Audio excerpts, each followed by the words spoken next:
नमस्कार मित्रांनो, मी Shailesh Shinde, fine artist. माझ्या पहिल्या 2 व्हिडिओमध्ये तुम्ही पाहिलं असेल की मी तुम्हाला सिंपल हाताचे सराव कसे करायचे ह्याबद्दल सांगितलं होतं. आपण आता समजून घेणार आहोत की पर्स्पेक्टिव्हचं काय महत्त्व आहे.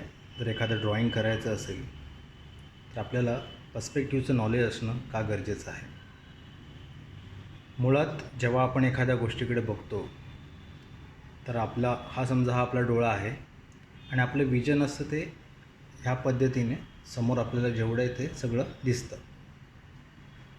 मग आता आपल्यासमोर जी काही गोष्ट आपल्याला दिसणार आहे या एवढ्या विजनमध्ये, ते पूर्ण दिसण्यासाठी आपल्या डोळ्याला समोरची जी वस्तू आहे सगळ्यात पहिली ती मोठी दिसते आणि हळूहळू तीच वस्तू जशी लांब जाईल ती छोटी दिसायला लागते आणि हळूहळू मधलंही डिस्टन्स कमी कमी होत जातं आणि हळूहळू ती एका पॉईंटला दिसेनाशी होते. आज आपण बघणार आहोत ते 1 पॉईंट पर्स्पेक्टिव्ह बघणार आहोत. तर 1 पॉईंट पर्स्पेक्टिव्ह म्हणजे आता जिथे आपल्याला डोळ्यासमोरची जी लाईन आहे त्याला आय लेवल म्हणतात किंवा हॉरिझॉन्टल लाईन म्हणतात. क्षितिज रेषा म्हणतो आपण त्याला मराठीमध्ये. एखाद्या समुद्रकिनारी तुम्ही जेव्हा जाल तुम्ही बघाल की आकाश आणि समुद्र एका लाईनमध्ये अगदी त्यांना भेटलेले वाटतात आपल्याला, पण असं खरंच घडत नाही. तो एक भास असतो. म्हणजेच काय, आय लाईन एका ठराविक अंतरानंतर आपल्याला एक सरळ रेषेमध्ये दिसते, म्हणून त्याला हॉरिझॉन्टल लाईन किंवा आय लेवल म्हणतात. आता 1 पॉईंट पर्स्पेक्टिव्ह जर आपण समजून घ्यायचं झालं तर ही एक हॉरिझॉन्टल लाईन मारली आहे मी आय लेवल. म्हणजे समजा आपण जेव्हा सरळ उभे राहतो आणि सरळ रेषेमध्ये ज्या काही आपल्याला दिसतं त्याला आय लेवल म्हणतात आणि मी त्या आय लेवलला इकडे एक पॉईंट घेतलेला आहे. ह्याला म्हणतात व्हॅनिशिंग पॉईंट. मी शॉर्ट फॉर्ममध्ये VP लिहितो, व्हॅनिशिंग पॉईंट. आणि इथे मी फ्री हँड काही चौकोन आखलेले आहेत. आता एक लक्षात घ्या, जेव्हा आपण 1 पॉईंट पर्स्पेक्टिव्ह म्हणतो, 1 पॉईंट पर्स्पेक्टिव्ह, त्यामध्ये एक हॉरिझॉन्टल लाईन आहे आणि एक व्हर्टिकल लाईन. म्हणजे आता जसं ही लाईन आहे या आकाराची, ही झाली व्हर्टिकल लाईन. आता जेव्हा 1 पॉईंट पर्स्पेक्टिव्ह आपण बघतो तेव्हा हॉरिझॉन्टल लाईन आणि व्हर्टिकल लाईन ही कधीच व्हॅनिश होत नाही. ज्या काही व्हॅनिश होणार आहेत ते ह्या 1 पॉईंटमध्ये जे जाणार आहेत ते व्हॅनिश होणार आहेत. इथे तुम्ही स्केलही वापरू शकता आणि जमलं तर पेन्सिलनी ट्राय करा. मी पेनाने ह्यासाठी करतो कारण कॅमेऱ्यामध्ये जरा स्पष्ट दिसतं. तर मी हे जे चौकोनाचे चारही कोन आहेत त्याला ह्या पॉईंटमध्ये व्हॅनिश करतो आहे.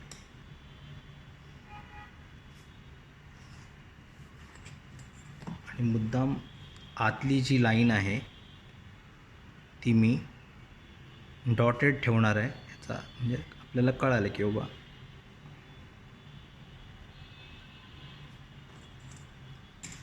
तुम्ही बघाल तर आता मी जसं म्हटलं व्हर्टिकल आणि हॉरिझॉन्टल लाईन ह्या कधी व्हॅनिश होत नाहीत.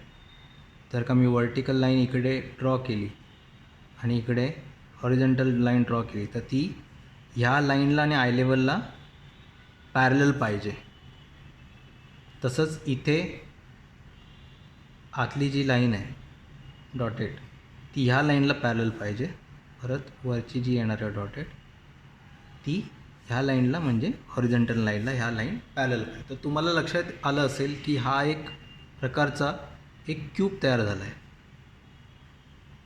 आणि तुम्ही इथे बघाल कुठलीही वस्तू आय लेवलच्या वर गेली तर त्याची खालची बाजू दिसायला आपल्याला सुरुवात होते. बरोबर, ही एक बाजू दिसते आणि पलीकडची बाजू ज्या ह्या आहेत त्या आपल्याला दिसणार नाही आहेत. पण आता इकडे समजा हे ट्रान्सपरंट असेल तर दिसेल. पण आपण हे ह्यासाठी ड्रॉ करतो की आपल्याला समजून घ्यायचं आहे की एखाद्या आय लेवलचा आणि एखाद्या वस्तूचा ती आय लेवलच्या वर गेली खाली आली कसं तर काय फरक पडतो हे जाणून घेण्यासाठी. तसंच आता मी हा जो स्क्वेअर आहे ह्याचे जे चारही पॉईंट आहेत ते मी इथे व्हॅनिश करतो आहे.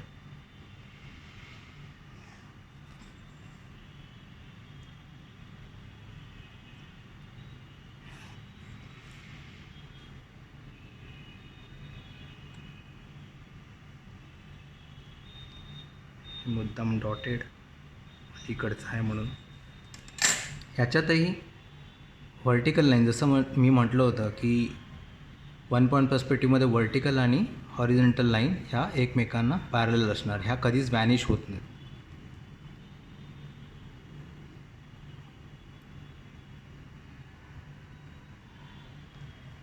सो तुम्हाला कळेल की जेव्हा आय लेवलच्या खाली एखादी वस्तू येते, म्हणजे उद्या तुम्ही कधी कुठलं ड्रॉइंग काढाल तर लक्षात घ्या तुम्ही की ह्याचा जो टॉप आहे तो इथे दिसत नाही आहे, पण ह्याचा बघा ही वस्तू हीच खाली आल्यामुळे हा टॉप दिसायला लागला आणि ह्याचा बॉटम आहे तो आपल्याला दिसणार नाही. पण आता समजा हा ट्रान्सपरंट आहे, पण लक्षात घ्या की हे काय घडतं आहे, आय लाईन आणि अबव आय लाईन पर्स्पेक्टिव्हचा काय फरक पडतो आहे.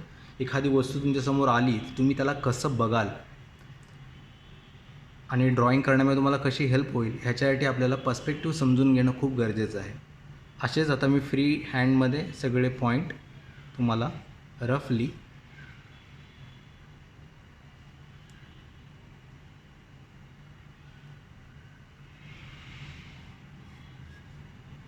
व्हर्टिकल लाईन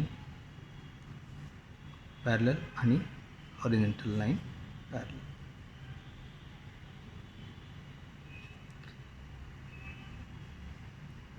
आता इथे बघा हा जवळजवळ आय लाईनच्या इथे आहे, पण थोडासा भाग खाली आल्यामुळे त्याचे हा जो पार्ट आहे तो आपल्याला अगदी थोडासा दिसणार आहे, पण आय लेवल असल्यामुळे हा वरती टॉपवर गेला आणि हा थोडा खाली आला. तर हे तुम्ही लक्षात घेतलं पाहिजे की तीच वस्तू जर का आपल्या आय लेवलला, अबो आय लेवलला, बिलो आय लेवलला आल्यावर काय घडतं. मी रफली करतो आहे, तुम्ही पट्टीच्या साह्याने करत जावा.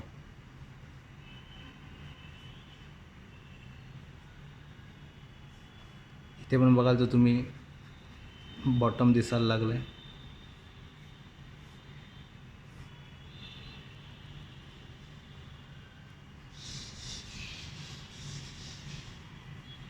Horizontal, vertical, parallel.